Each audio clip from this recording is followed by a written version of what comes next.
But I went back this time in 1995, and we studied images. You'll see a little bit of that tonight. And what those images represented and translated to. And a fourth-year level course was also on identity, but that one was on colonization theories, and colonization effect. And that's when I realized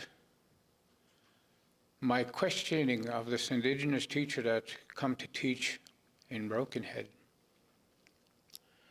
I realized that not once did I ever question the ability of the white teachers that were teaching the day school in my reserve. But I had the audacity to question my own people, their ability. And that's the effects of colonization. But I also want to say, it wasn't just me that was affected. It was every one of you that was also affected by colonization. Because we were all taught to believe a certain way. I was taught to believe a certain way about me as an Indigenous person. And everybody else was taught to believe that same way about this Indigenous person. And that was to not believe that we were able to be and do something as wonderful as what's happening tonight. And I just want to say that much.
Relationship with the Indigenous community and residential schools.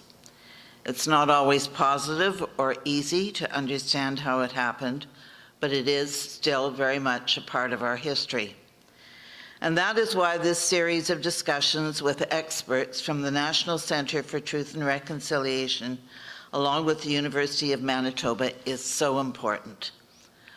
By the time this series is finished in the fall, We will have explored the history of Canada's residential schools, their impact on families and communities, the intergenerational traumas they caused, and the ongoing legal fallout. We will have discussed racism and stereotyping, efforts to deny the impact of residential schools, and the path forward as outlined in the report of the Truth and Reconciliation Commission and the United Nations Universal Declaration on the Rights of Indigenous Peoples. Tonight, we're very fortunate to hear from Dr. Cary Miller, a professor of Indigenous Studies at the University of Manitoba, addressing the topic of unconscious bias and debunking stereotypes.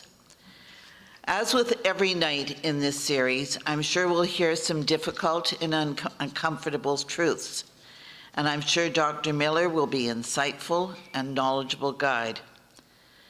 It's my hope that the experience insight of the speakers in this series will help us find a way to a better and more just future for all Manitobans and all Canadians. Again, Dr. Miller, thank you for joining us this evening, and all of the staff members of the National Centre for Truth and Reconciliation who have worked with us on making this series possible.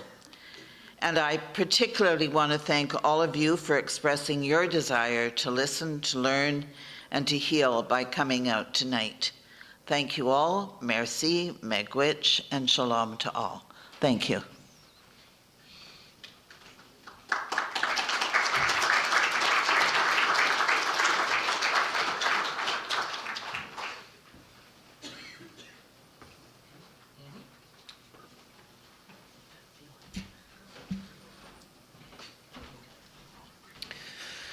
Bonjour, Kechekwe Indigenous, Makwendodem, Ojibwe Anishinaabe and Dao. Don't worry, the rest will be in English. I always like to ground and start in my own language, especially when I'm talking about unconscious bias, because we automatically assume a scholar is going to come in and speak a language that we know and understand. I am a 60 scoop survivor, which you'll read in the description of my background, which means I didn't have the opportunity to learn my language as a young person. But I do what I can now to support that at the university and in other ways through assisting the Dakota Ojibwe Tribal Council, working with Lucasfilm to translate Star Wars into Anishinaabe. The importance of our language is difficult to underestimate, and it is one of the key losses from residential school that encapsulates how we understand the world and how we build relationships with the world that are not expressed in English. So thank you for letting me introduce myself in my language today. It's a very meaningful thing for me to do. And with that, we'll get started with all of this stuff. Is it not advancing from here? Oh, well, there we go. My first time with a clicker. This is probably what you thought I was going to talk about. And I would say that this is not unconscious bias, this is fairly overt bias. So when we think about what we're talking about with overt bias and unconscious or even systemic bias, the stuff that we see, the stuff that we're like, oh yeah, I know it when I see it. Yeah, that Land O'Lakes logo, no. The sports mascots, that's a problem, I get it, right? But what about everything that's on this lower part of the iceberg? And that's things that sometimes we don't even see. So how many of us have been to a national park or a provincial park in the last year? There is no provincial or national park anywhere in the Americas that was created without the removal of Indigenous people. And that's not just about whether people can be moved off land or not. Let's leave that aside. It's also about an assumption that a thing called wilderness, in which all of the plants and animals and humans have relationships with one another, doesn't exist. What happens to a forest when we remove the people who have been harvesting medicines, harvesting animals, intentionally planting their agricultural products, burning the dead and downed wood and creating fire breaks around their communities?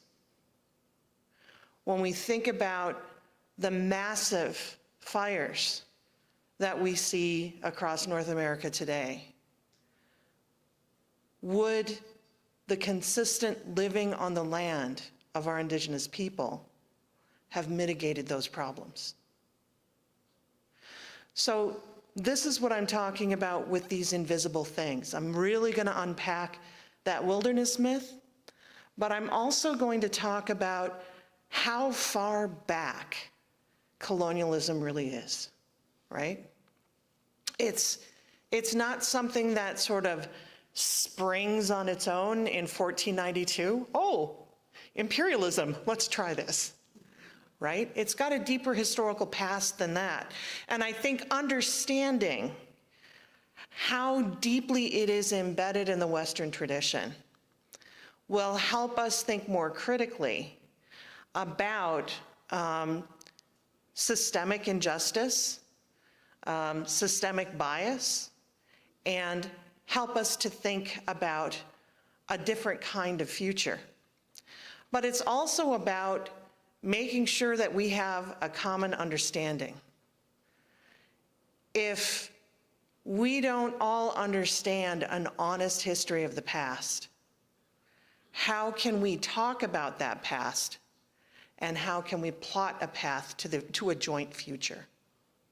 Okay, so bunch of definitions here. So racism is a system-wide occurrence, right? I kind of talked about how, you know, the things that we have often thought about as racism, racial slurs, et cetera, those kinds of images that I showed.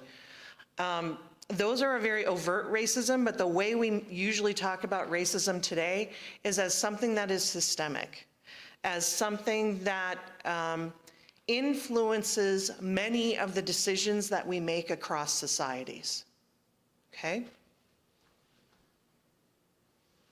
So my lecture is actually my notes right up here on the screen, so if I keep peeking around the corner, that's why. So colonialism is the policy of a country to essentially obtain or use the resources of another people, and you know, without sort of fully bringing them into a partnership.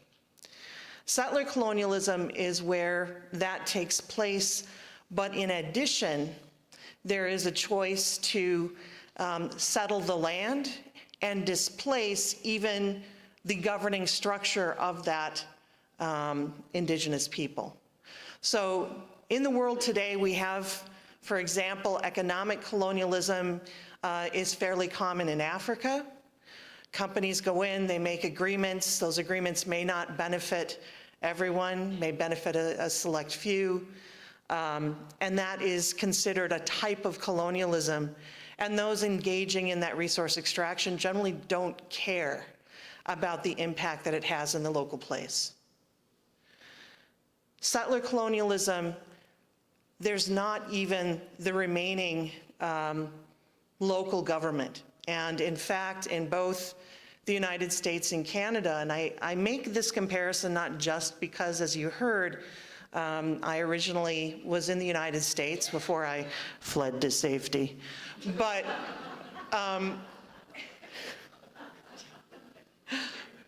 it's also that our countries have influenced each other. The steps that they have taken in how they chose to implement relationships and policies with regard to Indigenous populations are absolutely things they talked about and learned from one another. And in fact, across the 19th century, really, it's across the Anglo-speaking world. So, there's no question that it is the American court cases in the 1930s, the Cherokee decisions, as they're often called, that define domestic dependent nations. It's not a term that's used here in Canada as much, but it is certainly the way that Indigenous people remain politically defined. Okay? Domestic dependent nations, as it was written about in those Supreme Court decisions in the 1930s, is one in which the American government had to assume a wardship like a parent for an orphan because of the inability of Indigenous people. And this is one of the important hallmarks of colonialism. Oh, that was at the bottom of that one. Racism can exist without colonialism. Isn't that great? Everybody has the right to be a racist. Oh wait, did I say that? Okay, racism can exist without colonialism, but colonialism never exists without a racial ideology that explains why one group has a stronger right and claim to the resources, to the lands of a people than that original people themselves. Okay? So when we are talking about unconscious bias, right, this is where that really is digging in. What are the narratives that have been developed to, as Carl demonstrated, even cause our own people to question our ability, our strength, and accept a different status quo. Okay. So I always like to talk about how we experience colonialism today, or in particular, the benefits. Because I think there's a lot of sense of, oh, colonialism, that happened maybe 1492 to, I don't know, maybe 20th century, but mostly 19th century. People always want to stick it in the past. But the lights that we have on, the electricity that is powering this PowerPoint, comes from hydroelectric power that largely is generated through regular flooding of Indigenous lands. And that has impacted Indigenous people, not just in their basic relationship with the land, but also in their livelihoods.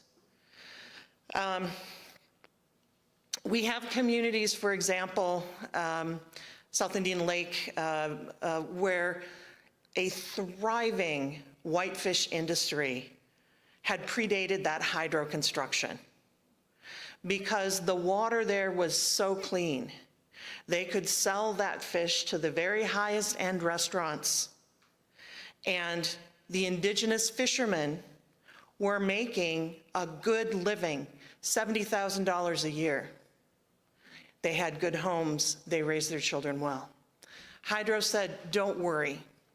We understand that this is going to disrupt your fishery, but we will provide jobs. The jobs they provide are in the kitchens, are among the janitorial staff, are not the kind of community-sustaining jobs, self-esteem generating jobs that the community had had before.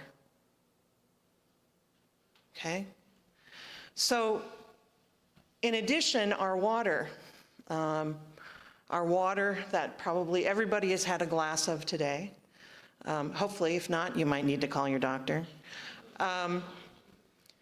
Our water comes from Shoal Lake 40 First Nation. It's been coming from that First Nation for over 100 years. There's a wonderful book called Aqueduct, written by Adele Perry in our history department, about this history. The aqueduct, as it was constructed, cut that community off from the road system. And they remained an ice road and fly-in community until just, I guess 3 or 4 years ago, right before COVID, Freedom Road, a bridge to connect their community to the Canadian road system, was finally built. And while that's a wonderful demonstration of reconciliation, that community by law is still not allowed to use that water for their own purposes. One of the things that I think we really have to give credit to the Trudeau administration for, I didn't mean to be political, is all of the water boil advisories that have been lifted. When I came here in 2017 and was giving this lecture, the number that I would have to put up on this slide was over 150. And I was almost shocked today when I double-checked my numbers to make sure the slides were accurate and found that we're down to 28. That isn't solving the problem. We have 28 communities that are in very difficult position. And we have another group that are under short-term water advisories. Because if you are a fly-in community and your water treatment plant breaks down, how easy is it to get the parts to fix it? How expensive is it to bring them in? And how many papers and layers of government do you have to go through to get them? Okay? So water continues to be something that our communities are deeply concerned about, that we don't take for granted. But in a city like Winnipeg, where we have our beautiful rivers and where we have running water straight from the tap, it's easy to do. Even many of these communities that have had their water boil advisories removed, they have a water plant, but they don't have the pipes. The water is trucked from house to house, and they still don't have the ability to turn on that faucet to take that shower in the morning that helps us wake up every day. All right. So I've mentioned then that systemic racism and colonialism intersect. That's going to be a really important part of what I talk about today. And in particular, I'm going to talk about basically, you know, and this gets to, when I give these talks, the intent is never to ask people to feel guilty. It's not to try and point fingers. It's simply to say there are things that have been happening due to everything that's gone before that we haven't been aware of, okay? And so, you know, I want you to think about listening to this talk as a talk that is a gift from me to you, and not in any way something that is trying to encourage bad feelings, because that's not what this is about, okay? But what we're talking about is the reality that our ancestors did not get up every day and go, what evil things can I do today, right? That is not how human beings get through their lives. Everybody wants to sleep at night. So what are the narratives that allow everybody to sleep at night, but still to engage in what today we would recognize clearly as exploitation? Okay? So when I talk about unconscious bias, it's not just when I look at a picture, and we have a lot of picture of 19th century bearded gentlemen up here, and I shouldn't point fingers because of whose house I'm in. But I can certainly say that there are some assumptions I might make about these gentlemen just from looking at the pictures, okay? Probably you as well. And that's when we talk on the surface about unconscious bias, that's what we mean. The ideas and understandings that you bring with you, that the second you see something is already playing with your understanding and your engagement. Okay? I'm going to talk to you about something even deeper than that. The things that we read, the broader ideas in society about who we are and where we come from, and how that plays into this. For Indigenous people who are caught within these systems, I often talk about, this is actually an image that's borrowed from feminist theory. The oppressed feels like a bird in a cage. But the individuals who are not facing oppression are so close to the cage that they see between the bars. They don't see the cage, and they wonder why the bird doesn't just fly away free. What on earth is restraining it? And so, you know, one of the things I've realized giving these talks is people often come away kind of with this feeling of, well, what can I do? This is huge, this is big. This is bigger than little me.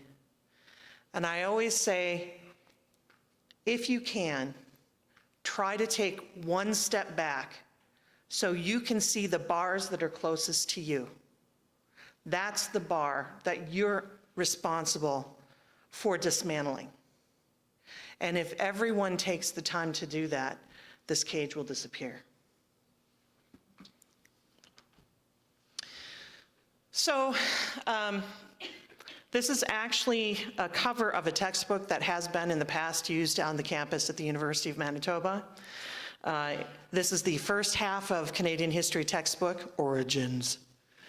And by the way, in case you're curious, the textbook for the second half of the semester is Destinies.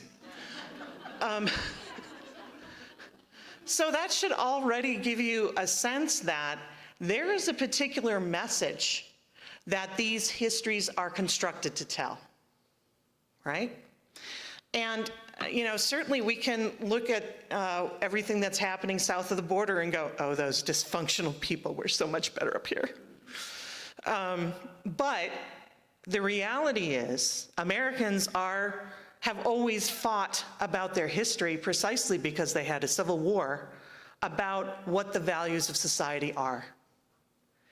And telling that history and how we tell that history has a deep impact on how we move forward in the future.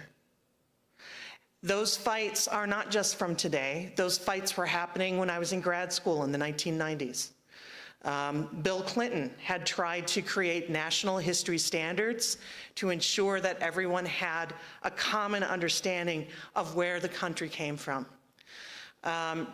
And immediately it became a partisan issue to the point that, you know, academics from Harvard and Yale and Princeton who had been invited to do this work were vilified, and the work was never completed.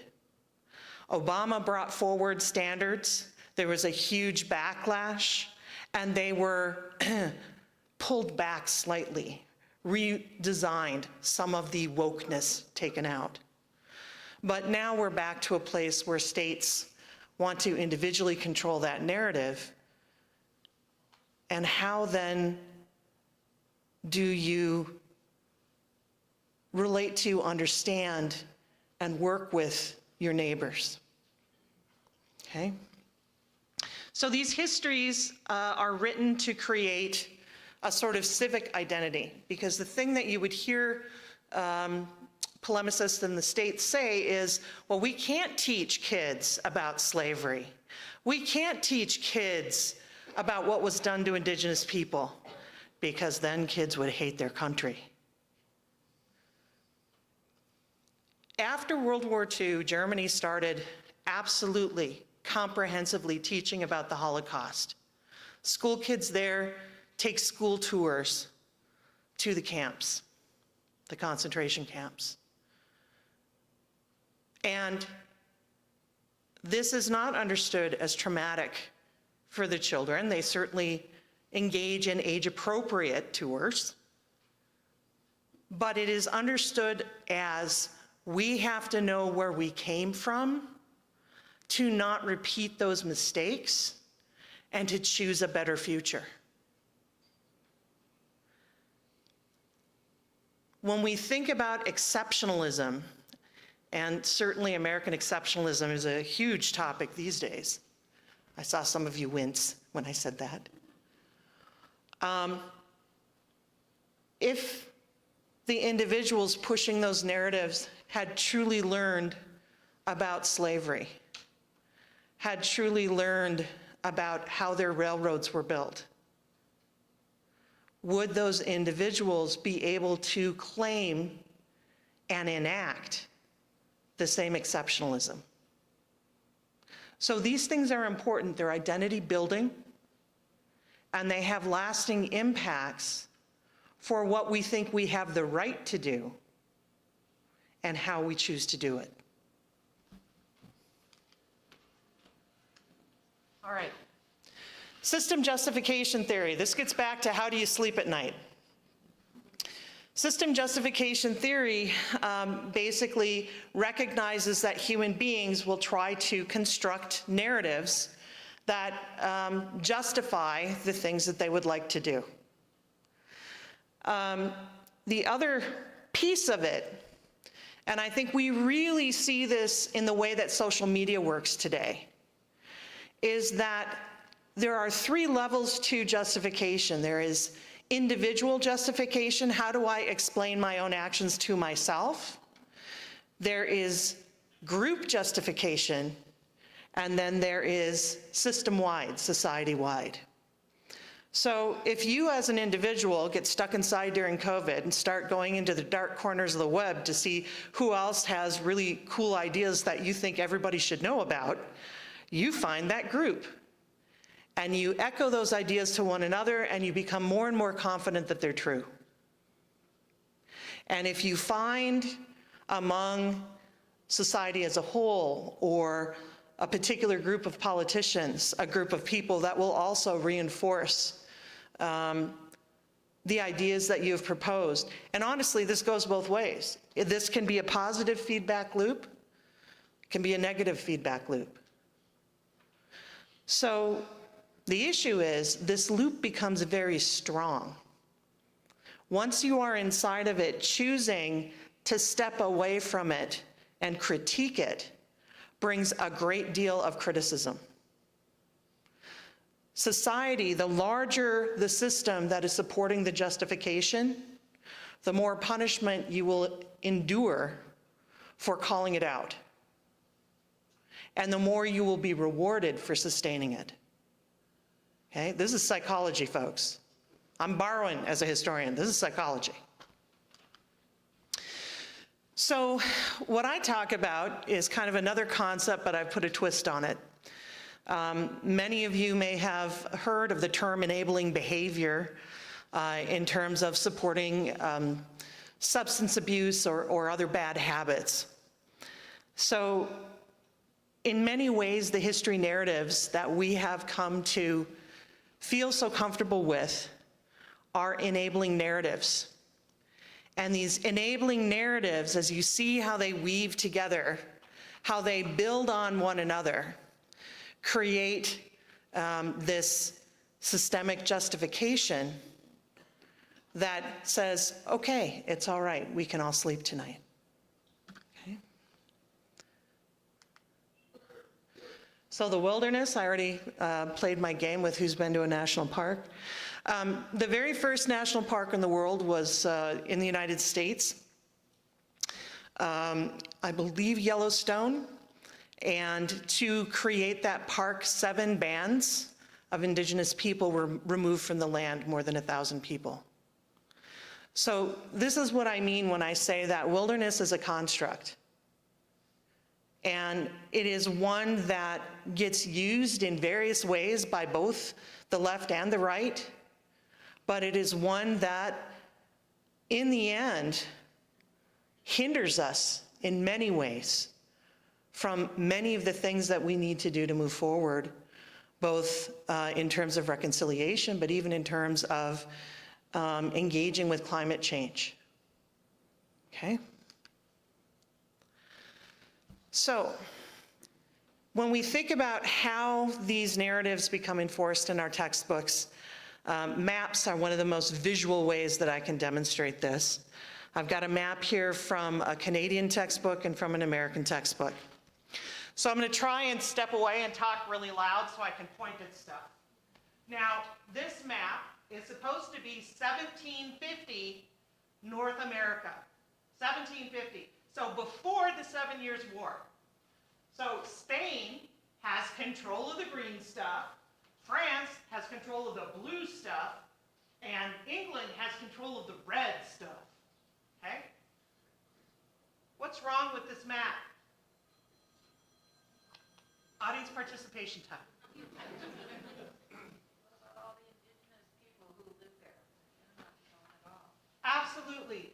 This is a time in which Indigenous people, their political and military strength, are vital. The degree to which these powers are, almost begging Indigenous communities to support one side or the other demonstrates exactly their economic and political strength. And that is erased fundamentally in this map. In fact, since, there wasn't a power claiming the Northwest coast, we'll just put text right over that. It's not important. Okay. Similarly, in our Canadian map, we've got the Northwest Territory, Rupert's Land, and Canada. Rupert's Land is transferred to Canada for $5 million, I believe it is. Were Indigenous people engaged in that transaction? Indigenous people weren't even consulted on that transaction. So these maps are already framing a narrative before you read a single one of the text words on the page. So as mentioned, we have a much more densely populated North America. This one was the best one I could find for showing both the US and Canada, but it is not nearly as detailed as the other one that I posted. Now, I want to point this out. The Pacific Coast has so many different nations that on the map, they had to number them and list them over here. And that continues to be the case coming up into Canada. Those are communities with different languages. And in fact, for many of these peoples, it was not uncommon for individuals to know as many as 5 different languages to deal with encountering your neighbors, to deal with certainly basic diplomacy. And today, we don't even require our graduating university students to learn a second language. So I want to say a few things about how complex and sophisticated pre-Columbian Indigenous peoples were. Because I think that one of the mistakes when we hear these talks is we start from Confederation and go immediately into these are the traumas put on Indigenous people. And I don't mean to do anything to undermine the fact that, yes, those are very real traumas.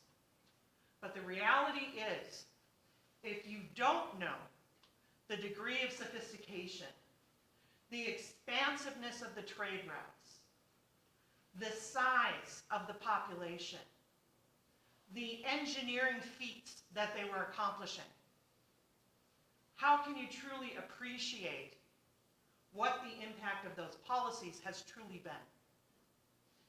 Okay? So, politically sophisticated, many different types of governing structures. Many of you may have heard that the Haudenosaunee likely influenced the American governing system. Their system was not just bicameral, but quadcameral. So you would have the center is the Onondaga, basically posing the question. Then you had the Mohawk and the Oneida on this side, the east side, the eastern door, and on the west, you had the Cayuga and the Seneca. And those two nations would discuss the problem, come to a consensus among themselves, and bring it back to the center. If they were not in agreement with one another, they would go back again. So these ideas of, having these multiple branches of government that work together, and even the idea of impeachment. The leaders of the Iroquois were appointed by the clan mothers. The leaders of the Iroquois could have their title taken away by the clan mothers, right? And this is at a time when Europe has no such impeachment for the lords other than the king at a whim taking away titles. But it was certainly not something that a coalition of the people could do. Okay? So there are complex political understandings that exist through the Americas that are very different. And one of the things that I've been reading about just in the last few months is what they're learning from the LIDAR studies of Central America. So for those of you who don't know what LIDAR is, it's a drone, it has lasers, it's very high tech, it's fun. And these are scanning the jungles, and the important thing is they can see through the vegetation and tell you what the actual topography underneath is. Simply from the LIDAR, they are finding, or they have found, more than 40 cities that they didn't previously know existed. And they have more ground to cover. Okay? So I emphasize that because some people say, well, Dr. Miller, if Indigenous people were so numerous, where is the evidence of that?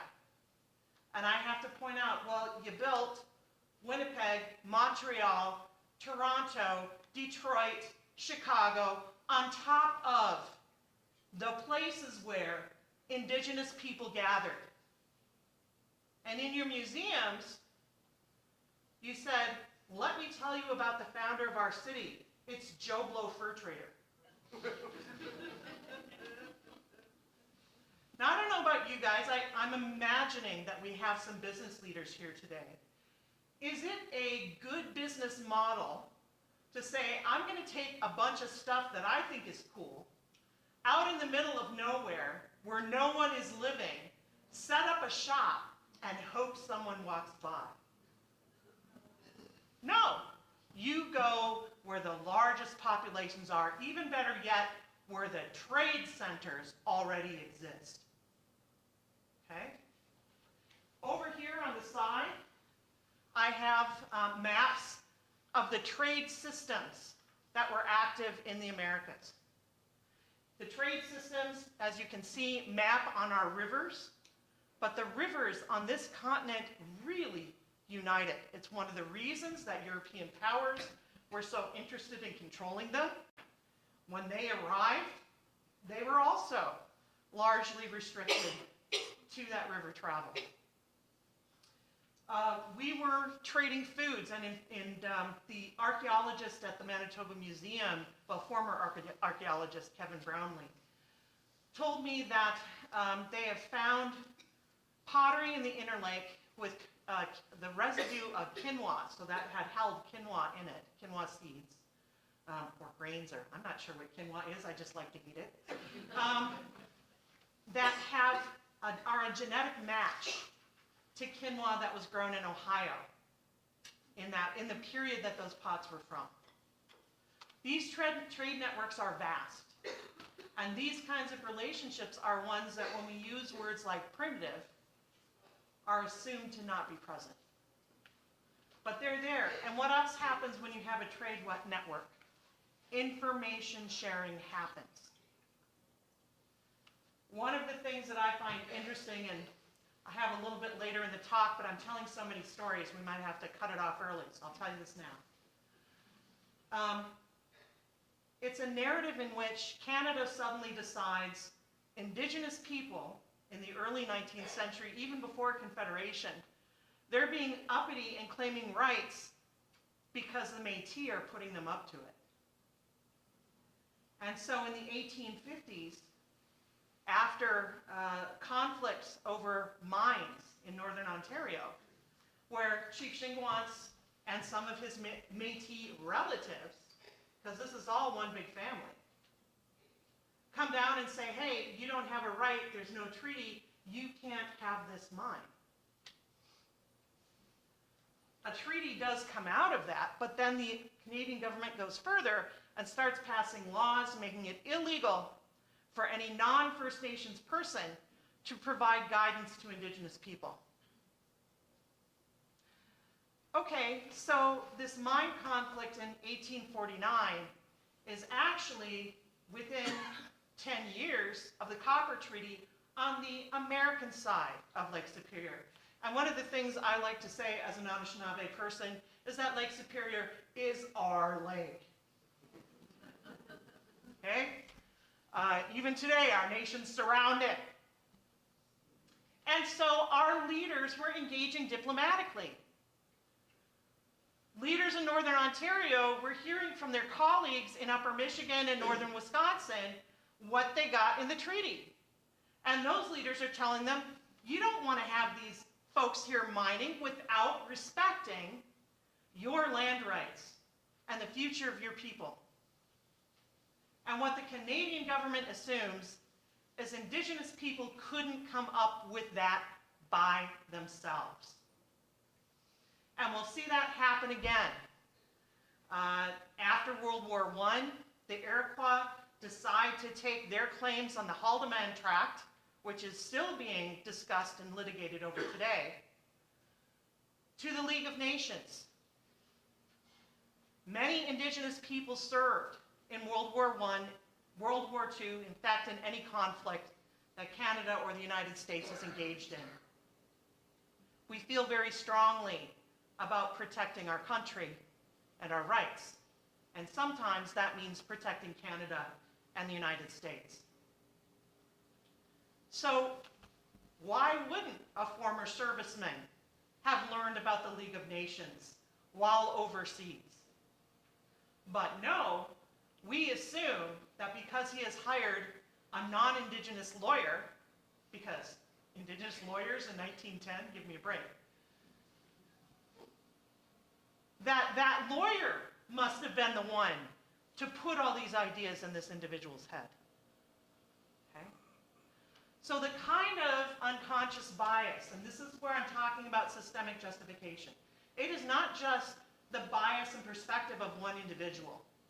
These are biases and perspectives that are assumed on such a society-wide basis that they impact policy, that they impact laws, and that they impact the oppressions that Indigenous people face. All right, population. I'm going to skip that slide. I'm just going to say Indigenous populations were not 1 to 5 million people. They were closer to 150 million people. Honestly, historians, I'm one of them and I still sometimes shake my head. They used to read the descriptions of people falling from smallpox in Mexico City and say the priests must have been exaggerating that. But a scholar who was had a career not in academia but as an expert witness, who did research in Mexico City and Newfoundland and Chicago, was finding these same kinds of narratives everywhere. He created a mathematical ratio by comparing population estimations before and after waves of disease. And he's the one, his name is Henry Dobbins, who broke this open. This is what I call a paradigm shift. You literally are able to step out of that justification circle and demonstrate how things are different. Okay? All right.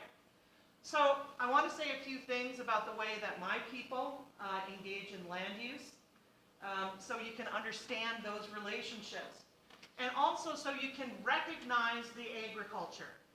Okay? We practiced agriculture differently. We practice it differently in part because we practiced polyculture, which means instead of having one field of one thing, we planted multiple plants in the same field, and I'll get to that in a moment. But it's also, we moved to the places where things grew rather than terraforming the land to demand that those things grow close to us. Okay? It is not going to be realistic to have a maple orchard in the middle of your cornfield. So you pick up your lodge and your family and you move over to the maple stand. Most bands had a territory of about 20 by 20 miles within which specific families, as agreed upon in council, would access these different resources. So maple sugar, trap lines, agriculture, fishing spots, particularly important for the fishing runs. Roseau River, you can still see some of the places where fish weirs, stone constructions were created to harvest the fish in a methodical manner. You'll notice in this drawing or engraving from 1853 that it's Indigenous women who are doing that harvesting. Indigenous women harvested the maple sugar and harvested the agricultural and gathered products. It was their stuff.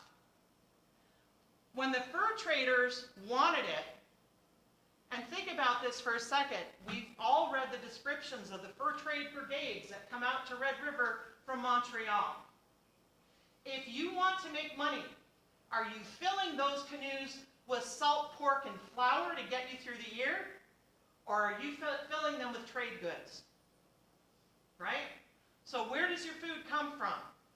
Your food comes from Indigenous people. And those fur traders absolutely are having to make relationships with communities in order to access those resources. Now, when they wanted the sugar, woman would come in, here's my barrel of sugar that I'm willing to trade this year. Great, I'll put that on your husband's account. Oh, no, you won't. That's my sugar. Whatever agreement you have with my husband is his problem. And we know about this because the fur traders complained about it. One of my favorite things to do as a historian, officially I call it reading against the grain, but really it's looking for what the colonists complain about, because that's where the most interesting stuff is. So, and we have these sheds. Sugar bush takes a lot of tools. We had a shed in East Sugar Bush. Inscribed in the birch bark would have been the family symbols of that family. And everybody passing through would see those clan symbols and go, oh yeah, this is Bob and Shirley's place. Let's, yeah. Okay? So also birch bark is used to cover the homes. That is harvested by the women. That's carried from camp to camp by the women. Whose house is it? Okay? In fact, the historical descriptions that I've seen of divorce are a gentleman comes home and either the home is gone or all his stuff is out on the lawn.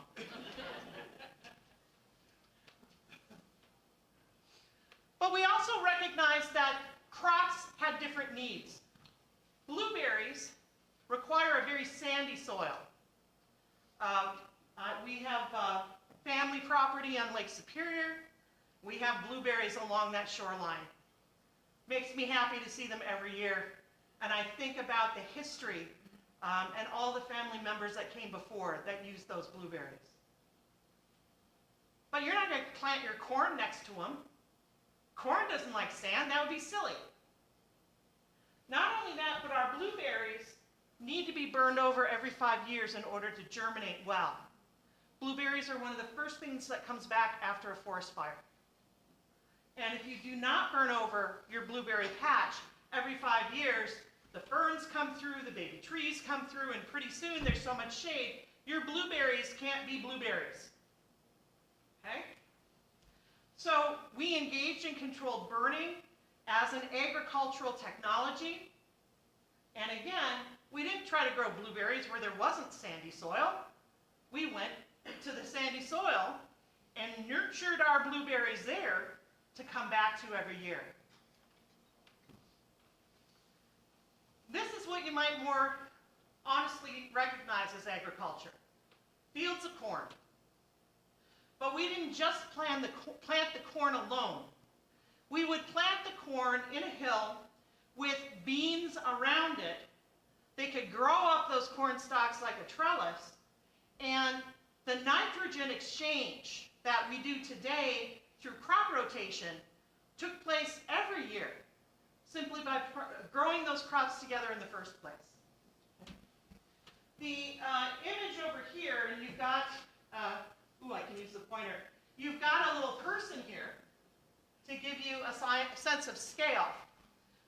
This is actually from Lower Michigan, but it's very similar to what Lower Ontario would have been in terms of its cultivation. That was recognized as a huge breadbasket. And there's a French source that talks about a commander who in his diary states that he rode on horseback for 3 days before coming to the ends of the fields. This is not gardening, right? And that's one of the things I see a lot in the sources. Oh, the Indians and their gardens. They're growing such beautiful 8-foot-tall corn. Won't this, and I'm not kidding, they say this in the same breath, won't this be an amazingly productive land once the settlers get here? Okay. So, why don't we recognize this? Because what do armies do? They destroy the food source to weaken the people. Today we do that through supply lines. Back in the day, you burned the crops. And this isn't something that's discovered in the Americas. This is learned in colonization of Ireland and Scotland, quite honestly, and probably before that. Sorry, I know where I am. I didn't say that. But these are practices that Europeans bring with them and immediately employ. They employ them in Jamestown. They employ them in St. Augustine. They employ them, along the St. Lawrence. And so it's, if you are not going to work with us, Jamestown is the worst example. They didn't even send a farmer.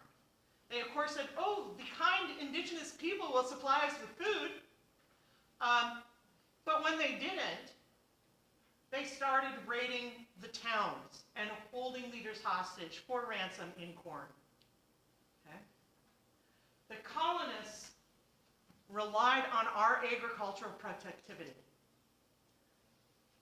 None of the North American nations would be here without our agricultural produce not just serving the first generation that crawled ashore, but serving generations until we get into the 19th century and more self-sufficient things arise.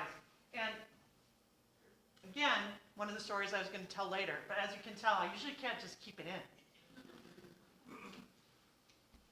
One of the policies of the Canadian government that comes in, this is roughly around the time when we first see residential schools, is called the peasant farmer policy. The peasant farmer policy was saying, well, now that we're all good Darwinians, and we understand that societies have a sort of uniform trajectory from primitive to civilized, right? That they can't go straight to using farming equipment. We've got to start them off with the hose. We've got to start them off with the hand tools, because they won't understand and appreciate how to use the machinery. So the peasant farming policy, which came in part because Canadian farmers coming out to the prairies said, hey, we're having trouble making ends meet. The Indigenous people here selected the best farming land for their reserves. And the Indigenous people here are producing more and better quality from those fields than we can. So the Canadian government made it illegal for Indigenous people to sell those products to non-Indigenous people and implemented this prairie farming policy. Last summer, I had the opportunity to bring a faculty group out to Broken Head to listen to Carl and other leaders from his community talk about Broken Head and its history. And he talked about, you know, we had cattle. And there came a point when we were economically punished if we had farm animals. We wouldn't get our rations. We wouldn't get our treaty payment. Some people for a while tried to hide their cattle in the woods when the Indian agents came around. But ultimately, that's given up. And so we're in a place now where, because of very specific policies, even though we were a very agricultural people, we are having to reclaim those traditions. Okay? That's what unconscious bias does. The assumptions that woven together around what is Indigenous, including ideas of primitive, including ideas of they're hunter-gatherers, ideas of because they're hunter-gatherers, they wander aimlessly. Because they wander aimlessly, it's okay if we move them around a bit. Okay? All of these things build upon one another. We have to look for those narratives. We have to look at how wilderness is employed today. We have to question when people refer to Indigenous people as hunter-gatherers, which I still hear. Okay? Because those are creating associations in our individual and collective minds that drive policy. All right, wild rice. You certainly can't grow corn in that wild rice bed, it's a marsh. Okay?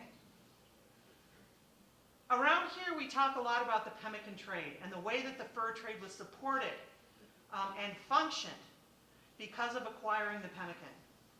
But I also point out, in order for the traders to get this far, they had to go through the Great Lakes. And in the Great Lakes, wild rice was the staple. Alexander Henry the Younger, who comes out and begins trading right after the 7 Years' War, comes out in 1763. He talks about traveling to a community in northern Wisconsin where he engaged in trade. First, the men came out, traded for what they wanted. Then they took their goods back to their homes. Then the women came out with the food. And from one community, he purchased 100 bushels of surplus rice. And I emphasize surplus because those women are making sure their families are going to have enough for the winter first. And not only that, they're also saving some aside for diplomatic gifts. Okay? So the productivity is vast. We don't see it today because you know what ruins a wild rice bed? Outboard motors.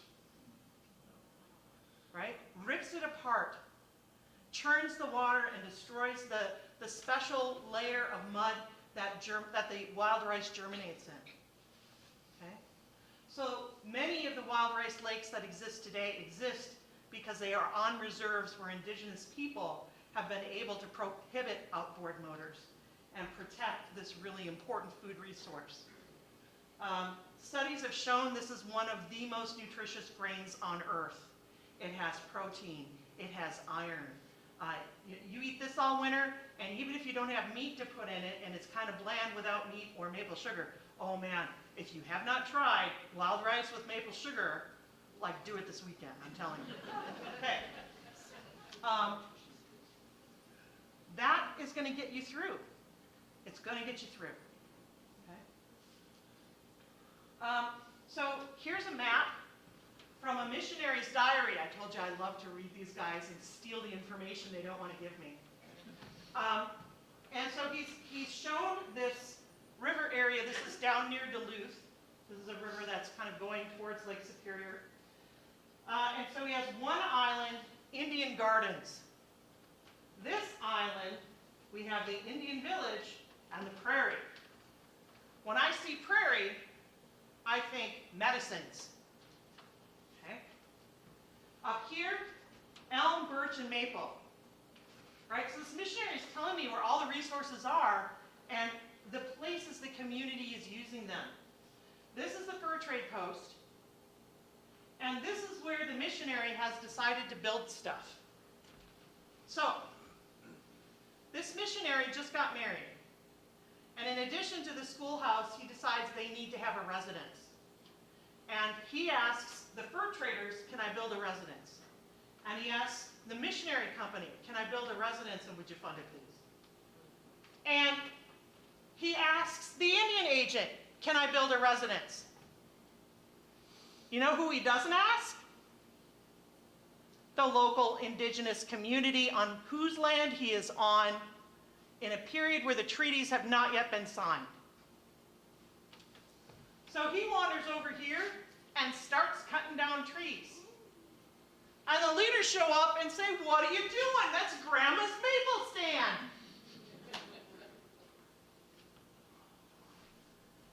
And what follows is 6 months of discussion on whether the community will allow this missionary to stay and whether they can convince him to engage in community practices of exchange as a good neighbor.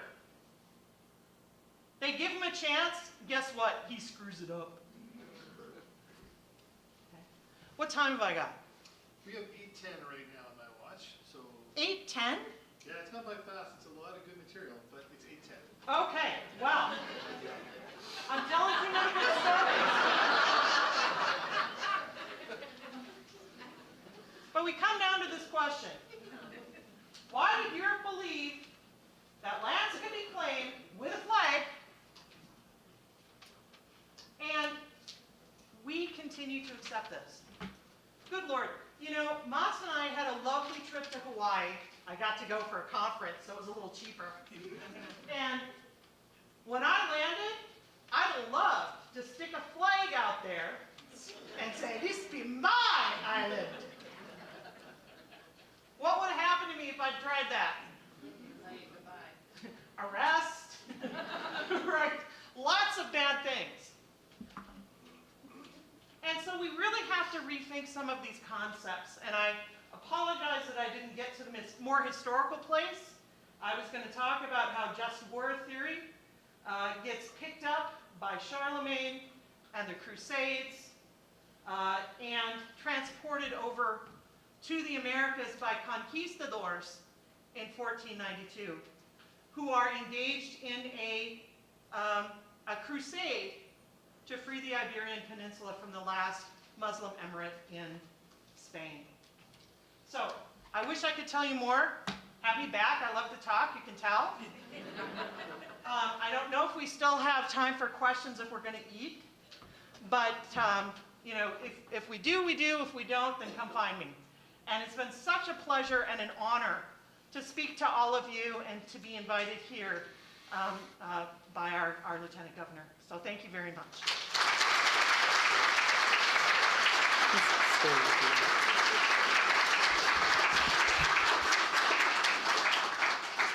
A very worthy round of applause. That was wonderful. And I think I speak for the audience when I say we're very happy you fled the U.S. to come here and to share with us and to educate in the manner that you have. That truly is fantastic. I know we're a little short for time, and I thank you all for your patience, but the material was so very important and extremely insightful. We do want to give you the opportunity for 1 or 2 questions. So if we have a quick show of hands, if anybody would like to ask a question, we'll try to address 1 or 2 before we break for that snack. I don't bite. Yes. I enjoyed seeing the textbook maps. It just resonated with me because that's what I would have like shown through like, you know, going to school and high school. So I don't know if you know, do you know what like time period, like copyright almost? So the American map I pulled probably in the early 2000s. The Canadian map I pulled from that Origins textbook after I got to Canada. So, you know, that's It's not a thing of the past, and it's really something that we have to train ourselves to look for. It's one of the reasons that land acknowledgements are so important. I know some people say they're performative, but so is singing the national anthem before every sports game. We'll make time for one more, if anybody else would like to raise their hand. Or hold on to it, and that's okay too. Dr. Miller, thank you so very much for sharing that with us, the history. Thank you.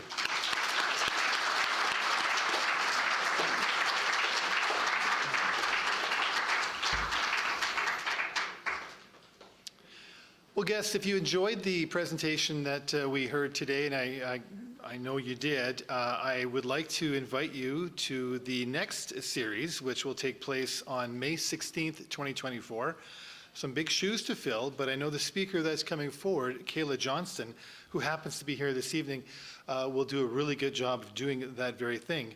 So the or rather the topic is legal fallout of the residential school system with guest speaker Kayla Johnston, as mentioned.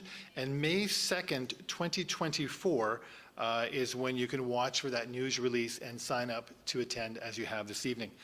At this point, I would like to, on behalf of Her Honor, invite you to the reception area. We are going to make a little bit of an exception in terms of the time, because I was really strict on time, wasn't I, in saying when we close the evening? Yeah. I do have to say that. It's important. But it is 8:15 on my watch. I think Her Honor would like you to have a good half hour. So at 8:45, we will ask to end the evening. But between now and then, please enjoy the rest of your time here in fellowship and conversation. And thank you for attending Government House this evening. Thank you and good evening.